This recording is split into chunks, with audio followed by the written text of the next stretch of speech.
Muy buenos días, esto es Malvinas en la Mira, un espacio que hemos destinado para el encuentro, el diálogo, entrevistas con aquellos hombres protagonistas de la causa de Malvinas, en una intención por llevar algo de luz sobre aquellos intentos desmalvinizadores que muchas veces se ciernen sobre la juventud e intentan dar algún punto de vista que no tiene que ver con la realidad o que dista mucho de aquellos actos de heroísmo y de sacrificio que tuvimos como referencia en la causa de Malvinas. En el día de hoy tenemos un contacto especial, él se encuentra en Córdoba, es de La Carlota, y se trata de Oscar Ledesma. Oscar Ledesma perteneció al Regimiento de Infantería 25 y tuvo una participación destacada entre distintas acciones de combate en uno de los combates de las batallas más cruentas de la Guerra de Malvinas, como fue Darwin Pradera del Ganso. Aquella batalla reconocida porque en ella cayó nada más y nada menos que el teniente coronel Herbert Jones, el soldado británico, el oficial británico de más alto rango caído durante la guerra. Es necesario poner en valor las acciones de combate de nuestros hombres, de aquellos jóvenes que fueron hombres, a diferencia de estas lecturas o de estos relatos que intentan hablar de los chicos de la guerra, desmereciendo desde esa perspectiva el sacrificio y la entrega de estos hombres. Oscar, un gusto saludarlo, un placer, un honor tenerlo en nuestro espacio. ¿Cómo estás? Buenos días. Buenos Un días. saludo extensivo a toda tu audiencia y bueno, acá estamos dispuestos a contarles parte o algo de la historia que no solamente significa enaltecer mi persona en particular, que es el que menos me gusta, sino darle sobradas muestras de que en Malvinas no hubo chicos menos temerosos. Exactamente, exactamente. Usted sabe, Oscar, que desde aquí en Tierra del Fuego la causa de Malvinas tiene un sentimiento muy fuerte, no solamente en las vigilias, como las acciones que se avecinan para estos días, sino a lo largo de todo el año, precisamente por la cercanía geográfica con Malvinas, y eso siempre nos invita a pensar y de hecho a trabajar con escuelas, con instituciones, con personas que todo el año tienen esa percepción y teniendo en cuenta que Tierra del Fuego es una provincia muy malvinera, porque bueno, a nuestra jurisdicción aquí pertenecen las Islas Malvinas y de hecho Tierra del Fuego fue también una especie de tobogán para aquellas tropas que fueron a Malvinas. Oscar, cuéntenos un poco y siguiendo en esta misma línea precisamente que conversábamos, después de 38 años de Malvinas, hay una reflexión obligada que es, bueno, intentar llevar, nosotros precisamente trabajamos mucho con los jóvenes y nos preguntamos por qué se construyó un relato basado mucho en el exitismo, ¿no? Uno está acostumbrado a ver quizás que el argentino analiza la causa de Malvinas, el argentino promedio, como si fuese un partido de fútbol. Perdimos, no se habló, se ocultó al veterano y así comenzó un proceso que fue muy grande, la desmalvinización. No solamente el ocultarlos a ustedes, sino ocultar los actos de heroísmo, pensar que fue una especie de partida perdida y de hecho a partir de allí un proceso de desmantelamiento de Fuerzas Armadas, de sentimientos patrios y demás. ¿Por qué cree usted que se da este proceso y que de hecho apunta mucho a la juventud? Mira, definitivamente, eh, el punto es que la desmovilización comienza el mismísimo 14 de julio de 1982. Uh-huh. Es un hecho determinante. Después, cuando llega el socorro, el auxilio de la democracia, porque jamás se puede decir que el primer gran desmovilizador de la historia, que fue Alfonsín, Uh-huh. es el padre de la democracia. Uh-huh. Absolutamente incorrecto, Uh-huh. porque a partir de ese día nosotros sufrimos una invisibilización, nosotros sufrimos el ocultamiento, la negación, Uh-huh. el bastardeo Claro. de, de todo lo que tuviera que ver con los soldados conscriptos. Los soldados conscriptos fuimos el aporte popular a Malvinas. El soldado conscripto fue el gaucho del siglo XX, Uh-huh. el un soldado de conflicto es aquel que puede decir, soy un orgulloso soldado de conflicto sin necesidad de hacer apología del gobierno de facto, Sí. y tampoco entrar en la miseria de la victimización, porque intentan dejar un mensaje totalmente sin asidero, pero que Malvinas fue, en definitiva, un conflicto entre oficiales y soldados, cuando sobre las cuestas hay que, por ejemplo, cuando vos hablas del combate de la Palmera del Largo, los estrategas de todo el mundo, no solamente argentinos, coinciden que fue el contraataque más exitoso que se hizo durante la guerra, el despliegue más exitoso que se hizo de una fuerza de ejército, y que estaba conformada en su 99% por soldados conscriptos. Tal cual. Es que de hecho también uno percibe una especie de intencionalidad, porque en ese ocultamiento de estas acciones, en esos ataques, en esos contraataques tan perfectamente y magistralmente definidos por los británicos, yo recuerdo que, y usted lo habrá escuchado seguramente, el almirante Woodward cuando dice, estuvimos a minutos nada más de perder la guerra, los argentinos aparecían por todas partes, y en esa ponderación quizás uno ve un ápice, una intención también de medios de comunicación que tuvieron la responsabilidad de comunicar correctamente y no lo hicieron, pero también, yo siempre digo, las intencionalidades oscuras, por así, porque tomar como referencia a los héroes o a los actos de arrojo también coloca una vara moral muy alta, ¿verdad? Yo digo, si tenemos una referencia de grandes hombres que en Malvinas trabajaron y pelearon como se peleó en la independencia y con aquellos mismos valores, también de alguna manera es una vara moral muy alta para los que hoy tienen responsabilidades, ¿no? Sí, es excelente la reflexión. Malvinas es un espejo en el cual no muchos pueden verse reflejados. Tal cual. Visto desde ese punto de vista y visto desde esa claridad, Malvinas es un espejo que resulta muy desagradable. A aquellos que hacen de la lástima, exacto, la victimización,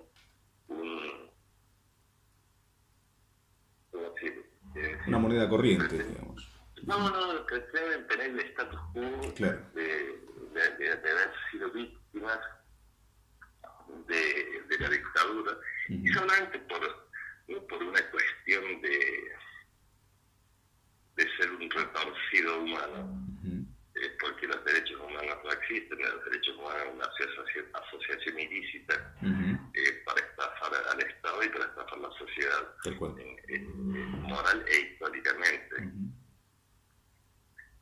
Y es decir, en estos momentos hay referentes a los cuales ni siquiera se los nombra para no darle entidad, porque nombrarlos significaría visibilizarlos o darle una entidad que no les corresponde. Totalmente. Porque siempre sostengo que las víctimas que se definen como tales primero han sido victimarios, muy victimarios, y no tengo necesidad de traer a colación ese tipo de personas que han hecho de Malvinas un negocio muy redituable, pero de la causa han hecho un argumento muy débil para mostrar lo que no fue en realidad. Totalmente. Usted sabe que siempre recuerdo una frase que usted comentó en una entrevista, en un medio, y creo que más allá de las cosas negativas, de todos estos grupos que trabajan permanentemente para desmalvinizar, mezclándose en una especie de simbiosis con la política, con los medios de comunicación, creo que es una luz y una guía también, ¿no?, para los jóvenes. Usted dijo en un momento, la verdadera juventud idealista fue esa juventud que llevó los ideales y peleó en Malvinas. Y creo que ese es el mensaje, ¿no?, el mensaje más claro para la juventud, decir, bueno, el idealismo más contundente y más fuerte en el siglo XX de parte de la Argentina fue aquel con el que se combatió en Malvinas, ¿verdad? absolutamente. Es decir, lo hacemos a cada momento. Si hubo una juventud idealista, fue la juventud de Malvinas, no hubo otra. Tal cual. De jóvenes idealistas fueron los de Malvinas. Los otros fueron, es decir, yo hay algo que sostengo siempre. No hay guerras románticas ni revoluciones sin el costo de sangre inocente. Tal cual. Y en lo que respecta a ello, estoy absolutamente convencido. Aparte, no hay argumentos sólidos históricos que avalen que los jóvenes soñadores eran unos terribles asesinos. Exacto. Como tampoco, si me pongo en el otro extremo y puedo llegar a avalar cualquier acto realmente que son atrozmente crueles. Es decir, en definitiva, las ratas y las cucarachas hubo de ambos bandos. Tal cual. Y no pasó ninguno. Tal cual, tal cual. Y por eso es que es importante destacar la valentía. Yo digo, durante mucho tiempo, hace poquito de hecho entrevistábamos al Comodoro Carballo también, ¿no? Un hombre de gran protagonismo para la Fuerza Aérea. Y él en algunas de las entrevistas que ha brindado decía, nos han querido hacer tener vergüenza de aquellas cosas de las que los argentinos debemos tener orgullo. Y creo también que aún... Sí. Perdón que te interrumpa, absolutamente de acuerdo. Sí, sí, sí.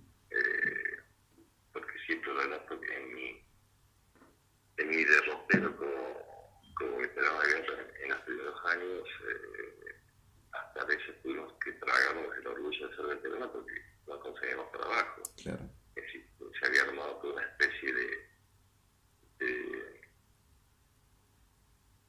un circo romano donde los gladiadores no eran tales. Un circo romano en los cuales los gladiadores eran gladiolos y los barbaceros eran negados, pisoteados y bien defenestrados por su sola participación, un hecho vinculante con el gobierno de facto que nosotros no tenemos nada que ver. Cuando vos te referís recién al argentino, es decir, el único pecado que tiene el argentino es ser absolutamente futbolero, pero es decir, nadie puede negar que la Plaza de Mayo cambió la historia de Malvinas. No fue ese gobierno de facto como un plan que era totalmente distinto al que se dice. El pueblo argentino en la Plaza de Mayo avaló la recuperación de la isla e incluso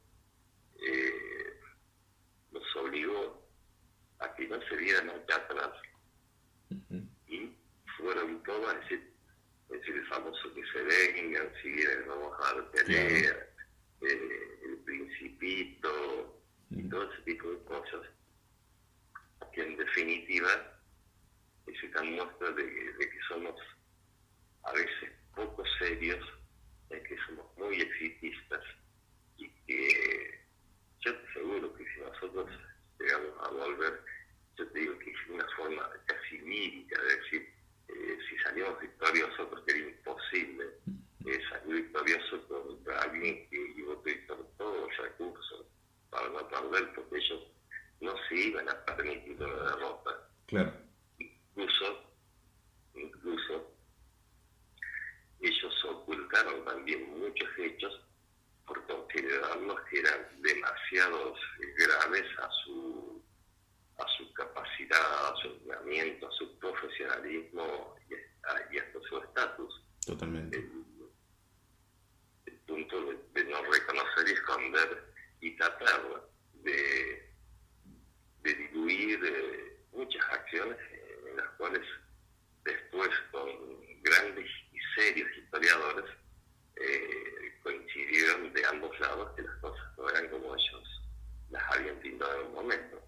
Absolutamente. E incluso en lo que es, pues bueno, tenemos claros ejemplos, lo que fue el ataque al Invencible, el batallón de infantería de Marina número 5, con el capitán Robacio, el mismo decía, he visto sobre este campo más de 200 caídos británicos, más de 200, 300, y por supuesto contradice mucho las cifras brindadas por ellos, pero también porque uno ve en el británico muchas veces, tanto en el combatiente como en el ciudadano, ese sentido de orgullo, de defender lo suyo a cualquier costa, que por así es lo que hace tan difícil que el argentino entienda el valor honorífico de la causa de Malvinas, ¿no? Absolutamente. Más allá de todo esto, la, la necesidad de su Vietnam privado, de su propio Vietnam, hizo que Thatcher mandara un dio de Ucrania. Ujú. Es un hecho determinante. Ella agotó todas eh, las artimañas como para que esto no se pudiera volver. Tal cual, Evidentemente porque fue un macabro crimen de guerra del Vietnam. tal cual, Que tal cual. luego, por supuesto, ante todos los organismos internacionales, ellos nunca van a ser culpables de nada. Exacto. Usted combatió el 28 de mayo del 82 en aquel enfrentamiento, Oscar. Me imagino que la memoria, sobre todo la memoria gráfica que uno tiene, suele ser muy vívida con respecto a esos momentos. ¿Cómo fue, cómo le contaría así a la audiencia, cómo fue ese momento, esa noche, cómo estaba predispuesto, cómo se vio el ataque británico en el que usted toma participación, cómo fue ese 28 de mayo y ese combate?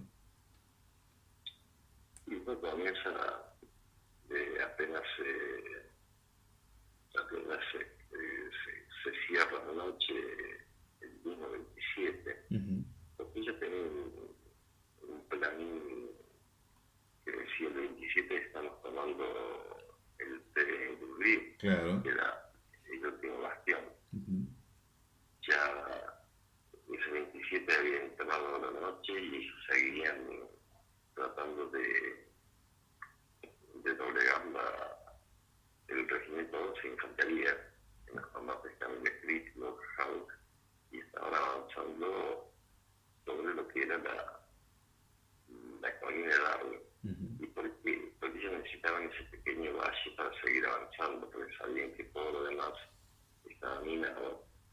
E indudablemente el hecho de que ellos caminaron en los caminos que estaban consolidados demostraba que habían sido advertidos de toda la zona y los campos minados que había. Ujú.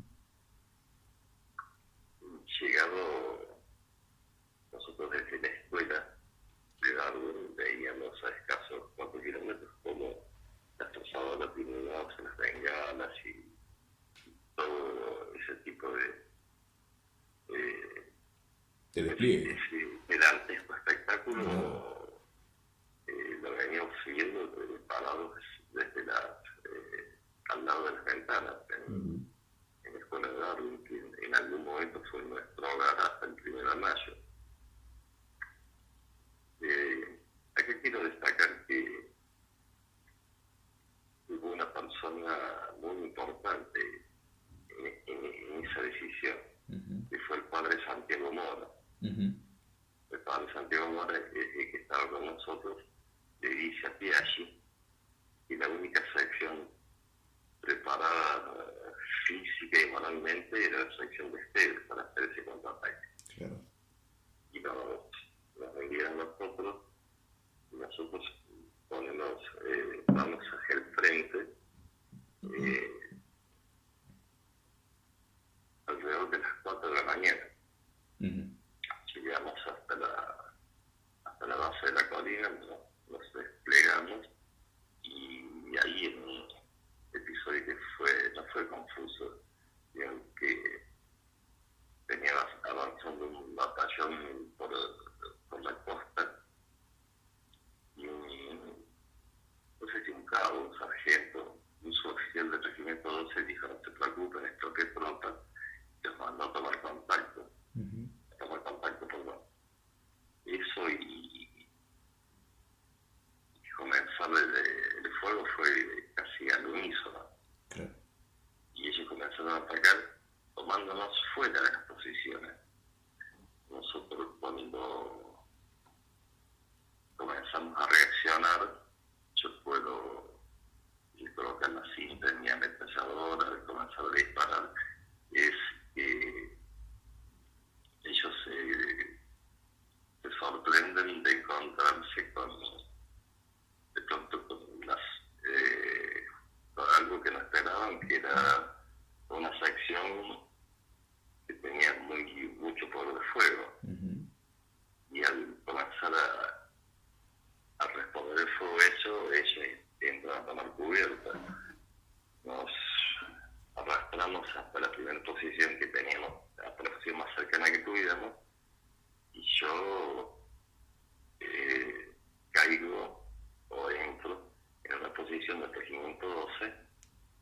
que estaba en una hondonada del terreno. Ujú.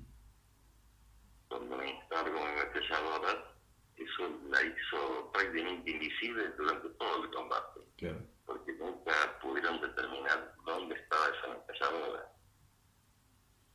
La famosa Mag, ¿verdad? La ametralladora pesada. La famosa MAG, Ujú. la M1 que le decía yo, Ujú. y casualmente pues descubro después por un amigo que está en el Museo Imperial de Guerra de Londres, Claro. exhibiéndola junto a todo, eh, en la parte donde hay es una sala especialmente dedicada a Harper Jones. Ujú.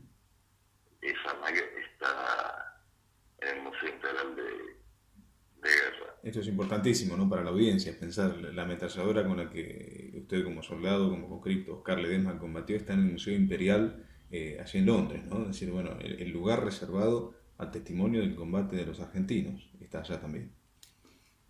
Sí, Ujú. efectivamente, y está la relación que hago, el que cuando la veo me fijo en una foto que tengo y es exactamente la misma, Mm. porque la particularidad de esa MAG es que era de fabricación belga y tenía como el número 025 de serie de Ujú. fabricación. Claro. Y eso hacía que tuviera ciertos detalles que no tenían las otras MAG. Claro. Y, y bueno, definitivamente sé que es ella, sé que es esa, Tal cual. Tal cual. porque además hay una foto muy determinante que es cuando ellos la encuentran, que aparece la foto donde ellos la levantan a la MAG como tal vez no con satisfacción, sino de pronto con decir, aquí estaba. Claro. Allí en la posición Y donde había estado usted. exactamente. Claro. Eh, Se coloca entonces allí en la posición en el combate y quedaba un tanto invisibilizada, digamos, la ametralladora. absolutamente. Ujú. Eh, Porque después, cuando entra a reestructurar su propia historia, entiende el porqué de algunas acciones, dado a que puede saber qué es lo que se decía, qué es lo que se pensaba, Ujú. qué es lo que se efectuaba, cuáles fueron las órdenes del teniente coronel Jones antes de caer abatido, y definitivamente concuerda con lo que uno fue viviendo con eh, no con la película que uno se hace, sino Claro. con la película grabada en la retina, en Ujú. donde uno comienza a hacer coincidir relatos, testimonios, y solamente lo único que hace es reafirmar lo que siempre se obtuvo. Ujú. Y en todas estas historias donde las fábulas abundan demasiado, Ujú. a mí me queda la tranquilidad de que decir jamás fabule, Ujú. siempre me mantuve en lo que me mantuve y sostuve aquel, no vamos a llamar incidente, porque nadie puede arrogarse un, una capacidad o un título de héroe por algo que en definitiva y en resumen es una situación límite en Ujú. la cual uno no tiene opciones, y Exacto. ante esas opciones elige lo que cree conveniente. Ujú.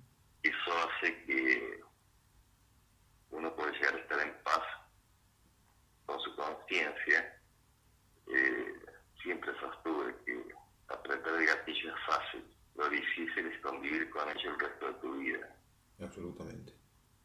Absolutamente. Usted le envió, Oscar, después de esa acción en la que cae abatido el teniente coronel Herbert Jones, del Regimiento 2 de paracaidistas, le envió una carta a su viuda, ¿verdad? ¿Qué lo motivó? ¿Qué sintió en el momento que envió esa carta? Eso llega en un momento donde que hay mucha claridad sobre el hecho, Ujú, donde algunos fabuladores entran a ver su armado relato totalmente cada vez con menos asidero, ujú, y tengo el convencimiento absoluto de que la verdad había prevalecido en una catarsis casi sanadora, reconciliadora con la vida misma. Me mando esa carta donde le hablo como si fuera mi madre, como si fuera la madre de un caído, y le digo que le aseguro que jamás sentí odio, que no traté el gatillo, y que sus hijos eran herederos de un valiente soldado. ujú. Es un poco el resumen. Claro. Y es lo que puntualizó en esto. Si uno vive aferrado solamente a un hecho, pasa a convertirse en un hecho importante, en un hito. Ujú. Y definitivamente yo no quiero ser un hito ni una referencia, sino decir mi Absolutamente. deseo profundamente mucho más ambicioso, y quisiera trascender como persona más que como un personaje. Tal cual. Tal cual. Y aparte porque estimo que además el poder llevar un camino de reconstrucción de uno mismo, de esa conciencia, también permite un continuo crecimiento, ¿no? Un continuo avance de la conciencia y de la madurez para poder también escribirle a una viuda, para poder contar la experiencia, para sentir ese respeto del que usted también pregona, ¿no? Ese no quedarse con odios y rencores, sino hablar del respeto mutuo, en este caso tanto por los propios camaradas como por los caídos del otro bando, ¿verdad? Absolutamente, absolutamente. Y eso es lo que ayuda, porque si uno no se queda solamente parado en una pose, en un relato siempre se corre el riesgo de que, eh, yo te lo sintetizo así, a mí el traje de héroe me queda incómodo.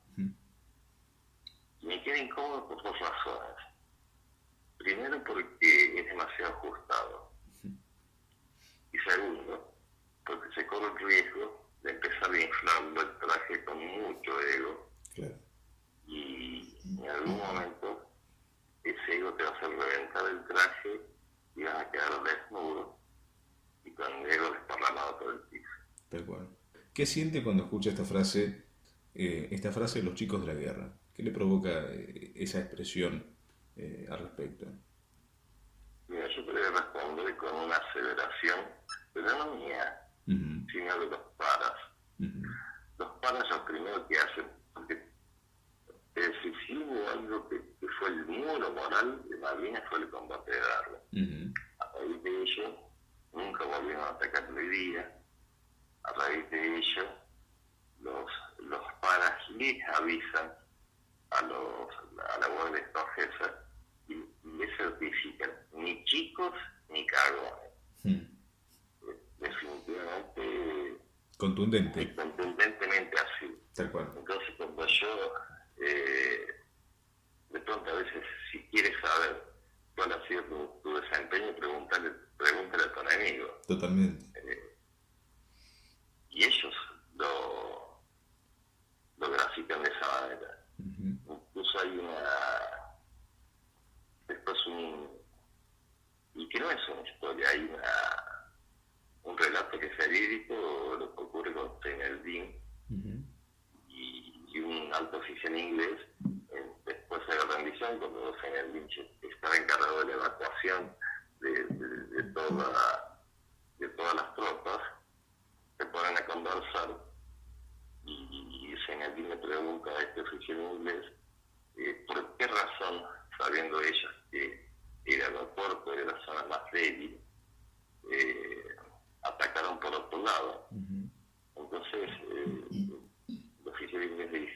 no se equivoque, señor Lee.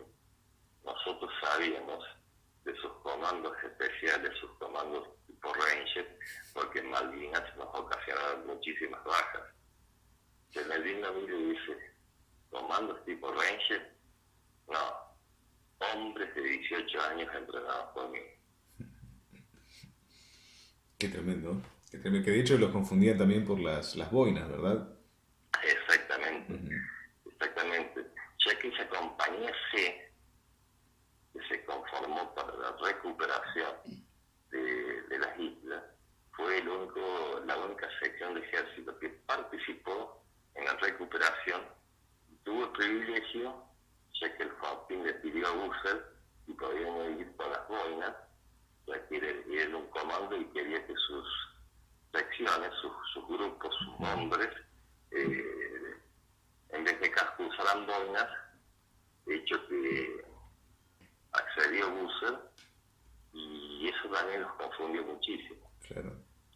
Pero el punto está que vos podés tener boinas y 20 escudos de comando, pero el hecho está que vos logres convencerlos a ellos que efectivamente sos un comando especializado, por lo que vos hiciste, por lo que vos demostraste en el campo de combate. Tal cual. Tal cual. Impresionante, ¿no? Las acciones de combate que hablaron, desde los actos, pero también la confusión que se daron en británicos que esperaban encontrarse, como usted bien decía, citarse para tomar el té, o como también han hecho en algún momento un documental, No Picnic, ¿no? Esperando encontrarse ellos una situación de combate absolutamente dispar, y encontraron enfrente a una nación representada en estos combatientes, muchos de ellos jóvenes que fueron señores, que fueron hombres de la guerra, y que le hicieron un digno frente a una potencia de la OTAN, en definitiva, como el Reino Unido, ¿verdad? Definitivamente, si nosotros no combatimos solamente contra ellos, sino contra la OTAN. Tal cual, tal cual. Oscar, un dato importante, Sí, porque usted también, obviamente, más allá de ser un combatiente con un relato de vida y de combate fenomenal, ha encontrado en la escritura y en la poesía una forma también de expresión y de realización. ¿Dónde nace este apego por la escritura, este vínculo con la poesía? definitivamente lo llevaba, Ujú. porque era un poeta menor, Claro. era un poeta como, y no peyorativamente, porque eh, a los 18 años, 17 años, más, más precisamente a los 16, uno escribe una poesía de todas las situaciones que va viviendo. El hecho es que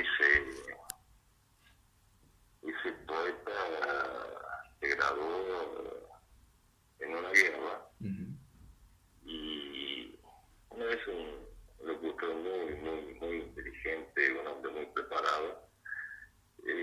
Trajo a colación una frase que decía que de vez en cuando deben sonar los cañones para que se despierten los grandes poetas. No quiero, en definitiva, sugerir que sea un gran poeta. Lo que estoy diciendo es que ese poeta lo parió una guerra Tal cual. y cuando volvió era un poeta totalmente distinto. Ujú. Y gracias a la poesía yo fui haciendo la catarsis necesaria para, para poder escapar de la locura, de la demencia de posguerra. Tal cual. No es que yo te estoy diciendo que soy un paranoico que se salvó escribiendo, sino la única forma, la mejor arma que tuve en la posguerra fue la poesía y ella es la que me permitió sanar, curar, restañar heridas y de pronto redimensionarme. Ujú.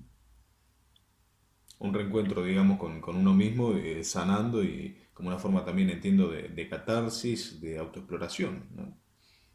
Definitivamente, Ujú. al 19 años cuando los psiquiatras advertían que iba a ser la eclosión, yo celebro el nacimiento de mi primer hijo literario y Grito Voz de Otoño. Ujú. Después siguieron Virgil los Fantasmas, en el 18 el Cartón del Bardo, y próximamente está mi nieto literario, porque ya dejó de ser mi hijo, que es Rayuela en Malvinas, relatos para mis nietos, apoyado por pedagogos, apoyados por dos maestros rurales de un matrimonio, en definitiva transcriben, hacen mucho más interesante y definitivamente mucho más lineal el pensamiento y la fundamentación de Malvinas. Y se logra esa simbiosis. Esto no es un libro que yo ideé y que fui haciendo, sino que fue una conjunción de muchas cosas. Ujú. Fue haciéndose al andar, digamos, ¿no? Con el aporte de muchas personas y además con la importancia que tiene, sobre todo en estos tiempos, y un poco volviendo a lo que decíamos al principio, llevar a los jóvenes, y en este caso a los más chicos aún, con un lenguaje ameno y como usted bien decía, con el aporte pedagógico para poder hacerle entender a los más chiquitos también la causa de Malvinas. Así que Rayuela de Malvinas entonces, esta última obra enfocada, podríamos decir, principalmente para los chicos, digamos, ¿verdad? Esto, ya que viene la sorpresa, no es un Mm, libro solamente para los últimos grados, para los grados más superiores de la primaria, sino que puede abarcar y trabajarse en una secundaria, ujú, e incluso ha llegado a emocionar a personas de 70 años, claro, eh, a personas de 56 años, porque por el hecho de que cuando uno eh, pone muchos sentimientos y muchas fundamentaciones ujú, en forma mucho más clara, entendible, es mucho más fácil entender a la persona y dejar de traducir un poeta, porque tampoco se puede pedir que alguien quede atrapado por la poesía, por una metáfora, claro, cuando necesariamente no todos poseen esa capacidad. exacto. Porque en definitiva, si fuéramos todos intelectuales, ¿qué harían los demás? Ujú, ¿O ujú, qué sería de nosotros? Porque es decir, cada uno tiene una función y acorde a esa función es lo que debe, debe hacer al respecto. totalmente. Totalmente. Oscar, finalizando un poquito, y siempre hacemos una reflexión en el cierre de nuestras entrevistas que apunta a reforzar aquello que es la siembra, la semilla de los que mañana serán líderes, de los que incluso jóvenes que por allí hoy enfrentan, y muchos me lo han dicho, ese adoctrinamiento que ocurre lamentablemente en muchas escuelas o instituciones, donde estos hechos, más allá de las intencionalidades que llevan a ciertas formas de adoctrinamiento, estos hechos de Malvinas no se conocen, no se difunden. Así que preguntarle, ya sobre el cierre, ¿qué mensaje le dejaría a los jóvenes? Quizás alguno que por así el día de mañana se encuentra con Rayuela de Malvinas y eso despierta su interés de una manera clara, de una manera abierta. ¿Qué mensaje le deja a los jóvenes, tanto a aquellos que aman y abrazan la causa de Malvinas, como a aquel que quizás escucha esta nota, lee un fragmento de alguna historia de Malvinas, o mismo, ¿por qué no?, escucha de su historia, y se despierta ese bicho de intriga por la historia de Malvinas? ¿Qué mensaje le deja a ese joven desde su propia vivencia? Mira, yo te voy a decir algo. Malvinas es la única causa nacional que aglutinó Ujú, a todo un pueblo sin diferencia de credo, raza o religión. Malvinas debe ser el horizonte que debemos tener como buen argentino para rescatar de ella los valores esenciales de patria, los valores de honestidad, los valores de sacrificio, los valores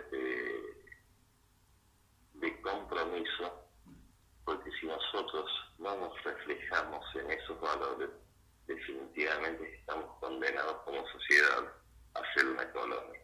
Oscar, le agradecemos por supuesto el contacto. En este ciclo de diálogo con protagonistas, uno ve reflejada la verdad histórica y es imposible no traer a colación, como siempre lo hacemos, el pensamiento de un escritor, de un filósofo, Edmund Burke, cuando dijo: lo único que se necesita o lo único que hace falta para que el mal triunfe es que los hombres buenos no hagan nada. De manera que la semilla que uno siembra, este contacto, su testimonio, su construcción y aquello que aporta a los jóvenes y a la sociedad toda, es un grano de arena. Muchas veces uno no lo ve, pero es un grano de arena para evitar que el mal triunfe. Así que agradecidos por este contacto y por supuesto ha sido un honor y vemos, como siempre decimos también desde Malvinas en la Mira, reflejado por supuesto en personas como usted que siguen trabajando día a día, que uno prefiere decir combatientes más que excombatientes porque llevan adelante un combate diario.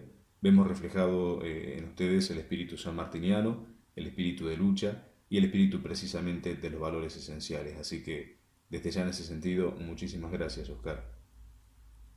No, el agradecido soy yo, porque como bien vos reflejaste, es decir, uno no deja de combatir, uno sigue combatiendo día a día con otras armas, pero necesariamente combatiendo. Totalmente. Totalmente. Ha sido muy amable, Oscar. Le enviamos un abrazo enorme y por supuesto cuando esté por Tierra del Fuego será bienvenido y allí estaremos para algún encuentro. Va a ser un gran gusto, ha sido, me sentí muy cómodo y te mando un abrazo enorme.